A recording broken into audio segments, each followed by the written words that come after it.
Hello everyone, welcome back my open classes academy by Pushpa. तो मैं guys आज के जो टॉपिक है वो लर्निंग की थ्योरी करेंगे, जो मोस्ट इम्पोर्टेंट टॉपिक है गाइज। यहाँ से क्वेश्चन हर बार देखने को मिलता है, चाहे सी टेट हो, एच टेट हो, यूपी टेट हो, कोई भी एग्जाम हो। तो आपके लिए ये क्लास यूजफुल रहेगी, तो प्लीज़ क्लास को कंप्लीट देखना ताकि एग्जाम में आपका कोई भी क्वेश्चन मिस ना हो। तो चलो गाइज हम स्टार्ट करते हैं। क्लास 11 एनसीईआरटी का चैप्टर 6 अधिगम के सिद्धांत यानी कि अधिगम के प्रतिमान। जिसमें क्या बताया अभी इनके नए नए कुछ अनुबंधन बताएं, जैसे कि दो प्रकार के अनुबंधन दिए हैं। एक प्राचीन अनुबंधन और दूसरा साधनात्मक यानी कि क्रियात्मक अनुबंधन के बारे में इनको बताया है। तो फर्स्ट है हमारा प्राचीन अनुबंधन। प्राचीन अनुबंधन में क्या है कि भी ये सबसे पहले इनको सीखने, इस प्रकार को जो कोई भी कार्य जब हम सीखते हैं बार बार अभ्यास के कारण, तो इसमें सीखने पर बल दिया है कि नहीं। तो सबसे पहले हम ये जान लेते हैं जो क्लासिकल कंडीशनिंग थ्योरी वो किसने दी थी। तो वो किसने दी थी भी इवान बी पेवलन ने दी थी। किसने दी? आई बी पेवलन यानी कि इवान पी पेवलन ने दी थी। इनके शरीर वैज्ञानिक थे, जिसमें पाचन प्रक्रिया के अध्ययन के दौरान इन्होंने कुत्ते पर प्रयोग किया था। तो इस एग्जाम में कैसे क्वेश्चन पूछते हैं, जैसे कि भी क्लासिकल कंडीशनिंग है, ये थ्योरी किसने दी। तो फर्स्ट क्वेश्चन ये है भी जो प्राचीन अनुबंधन है उस थ्योरी किसने दी है। तो किसने दी है भी आई बी पेवलन ने दी है। अब पेवलन ने किस प्रकार का सिद्धांत किया था, तो किस पर प्रयोग किया था भी इन्होंने, सॉरी भी जो पेवलन ने इन्होंने किस पर प्रयोग किया, तो किस पर प्रयोग किया है भी इन्होंने कुत्ते पर प्रयोग किया है। जो अनुबंधन यानी कि जब हम किसी भी तटस्थ उद्दीपन को जब हम स्वास्थ्य संभाविक उद्दीपन के साथ में युग्मित करके उनको प्रस्तुत करते हैं, और कुछ प्रयासों के पश्चात जब हम उस तटस्थ उद्दीपन के प्रति उनको वैसे ही क्रिया करते हैं जिसमें उद्दीपन पर जो संभाविक उद्दीपन के साथ में कार्य करता है। तो गाइस मैंने ये क्लासेज जो प्राचीन अनुबंधन की थ्योरी मैंने ब्लैक मतलब बोर्ड पे ये क्लासेस करवा रखी हैं, तो आप उसमें सीडीपी यानी कि सीडीपी साइकोलॉजी की क्लास में भी आप प्लेलिस्ट में देख सकते हैं। तो जो पेवलन ने क्या बताया अभी इन्होंने कि जो इनके कुत्ते पर प्रयोग किया था, और जैसे कि फॉर एग्जांपल के लिए इन्होंने देखो भी एक पिंजरा बनाया हुआ है और उसमें एक अंदर कुत्ता बिठा रखा है और बाहर भी उन्होंने कुछ खाने के लिए रख रखा है। तो वो क्या होता है, वो बार बार उसकी जो खाने को देखकर एक घंटी बजती है और बार बार कुत्ते की लार टपक रही है भोजन को देखकर। तो वो बार बार इसमें प्रयास कर रहा है। तो इसमें क्या बताया पेवलन ने कि जो उनको प्रयोग है वो कुत्ते को एक पिंजरे में रख दिया यानी कि एक बॉक्स में रख दिया और उसने उसको छोड़ दिया है। लेकिन जो कुत्ते की लार ग्रंथियाँ थी, जो कुत्ते को यानी कि भोजन को देखकर जो उनकी लार ग्रंथियाँ थी, तो उन्होंने क्या होता था भी एक घंटी बजती थी और उनके घंटे की आवाज़ सुनकर उनको भोजन मिल जाता था। तो बार बार जब भी घंटी बजती तो वो क्या हो जाती भी कुत्ते की लार टपकने लग जाती। तो इसमें जो कुत्ते के लार का टपकना क्या है भी संभाविक अनुक्रिया है। क्या है भी संभाविक अनुक्रिया है, लेकिन भोजन क्या है इसमें संभाविक उद्दीपन है। तो इसमें जो भी इनके जो सिद्धांत है इसमें एक तो रिस्पॉन्स होता है और एक होता है स्टिमुलस यानी कि स्टिमुलस और रिस्पॉन्स। तो स्टिमुलस क्या होता है भी कोई भी कार्य, जैसे कि मैं हूँ मैं क्या हूँ भी स्टिमुलस हूँ यानी कि मैं उद्दीपन हूँ। तो अनुक्रिया यानी कि रिस्पॉन्स, हम कोई भी कार्य को करते हैं, जैसे कि मैं आपको कुछ सिखा रही हूँ तो आप मेरे को रिस्पॉन्स दोगे, यानी कि कोई भी क्वेश्चन मैं पूछूंगी तो आप मेरे को जो भी रिस्पॉन्स दोगे तो वो क्या है भी स्टिमुलस यानी कि स्टिमुलस और अनुक्रिया रिस्पॉन्स। इसमें कुत्ते की लार संभाविक हो जाती है और अगले कुछ दिनों तक इनकी इसी प्रकार से घंटे की आवाज़ भोजन तक जब भी पड़ती है तो उसको क्या हो जाता है कि भोजन आ जाता है। तो लेकिन इनके इतने प्रयासों के बाद में इनके सामने क्या हो जाता था भी भोजन प्राप्त हो जाता था। तो ऐसे कुछ प्रयासों के बाद में इनकी परीक्षण प्रयास में केवल घंटे बजाए जाते थे लेकिन भोजन नहीं दिया जाता था। तो वो उनके घंटे सुनते ही क्या हो जाते थे भी उसको ये आशा थी कि भोजन आएगा और उसकी लार टपकनी स्टार्ट हो गई थी। और जो भोजन है वो क्या है भी सांचरी अनुबंधन कहलाता है। प्राचीन अनुबंधन की संपत्ति। पेवलोव ने प्रयोग के भोजन अनुबंधित उद्दीपक होता है, जिसमें भोजन एक संभावित उद्दीपन है। क्या होता है अभी भोजन एक क्या है अभी संभावित उद्दीपन है, जिसमें कुत्ते की लार एक संभावित होती है, जैसे कि यूएस यानी कि एन अनुबंधित उद्दीपक है। तो बिना कुछ सीखा हुआ संभावित उद्दीपक होता है, लेकिन इसके लिए प्रतिवर्ती अनुवेक्षिक अनुक्रिया होती है। फिर है यू आर यानी कि अन अनुबंधित अनुक्रिया।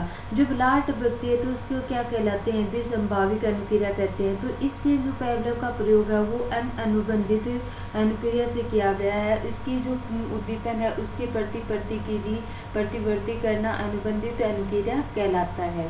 फिर आता है सी एस यानी कि अनुबंधित उद्दीपक।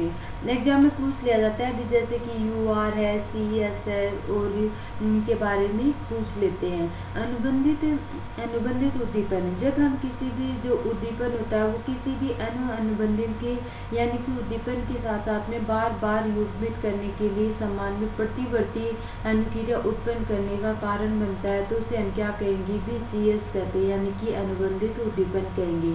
जैसे कि पेवलोव के प्रयोग में इन्होंने घंटी का उद्दीपक किया है। जैसे कि घंटी की आवाज सुनते ही उनको क्या होती थी भी लार टपकने लग जाती थी, तो वो क्या है भी संभावित अनुक्रिया नहीं है। लेकिन बार बार भोजन के साथ देने में कुत्ते केवल घंटी को आवाज सुनने के लिए उनकी जो लार टपकती थी, तो वो क्या है भी भोजन देने पर करता है। तो इस प्रकार तो घंटी को क्या होती है भी अनुबंधित उद्दीपन का उदाहरण बताया गया है।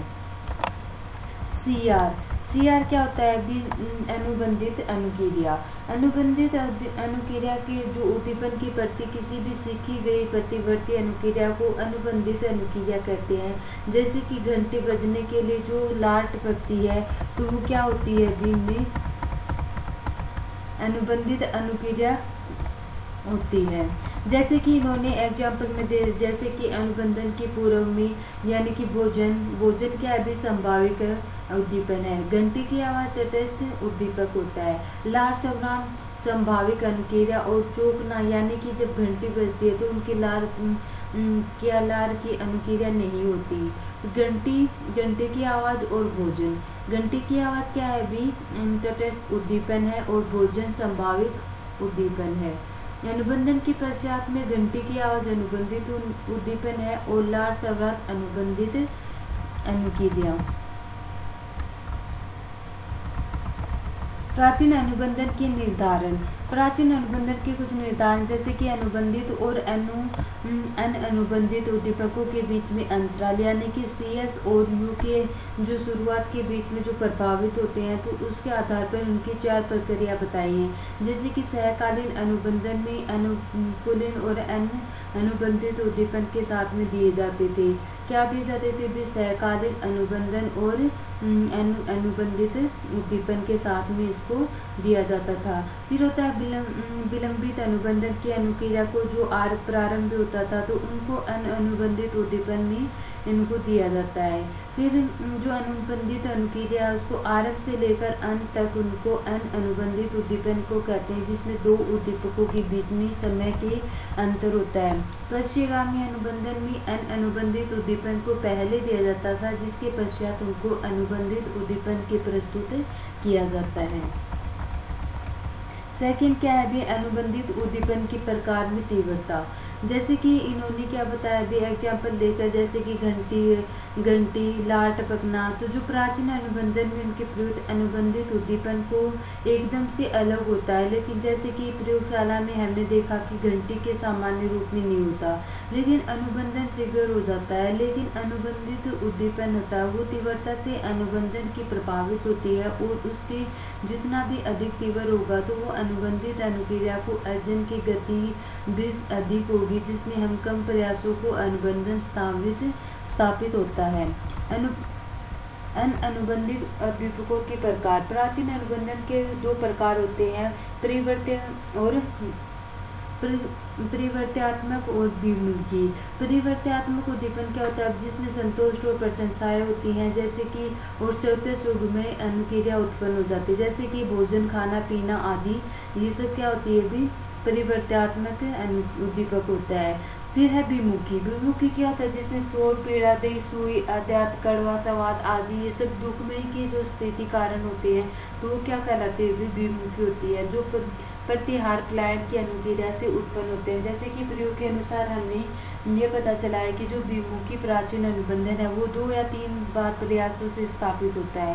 तो परिवर्तनात्मक प्राचीन अनुबंधन की अनुक्रिया को अर्जन करने के लिए अधिक समय लग जाता है और उद्दीपक की तीव्रता के अनुबंधन को इनको प्रभावित होती है।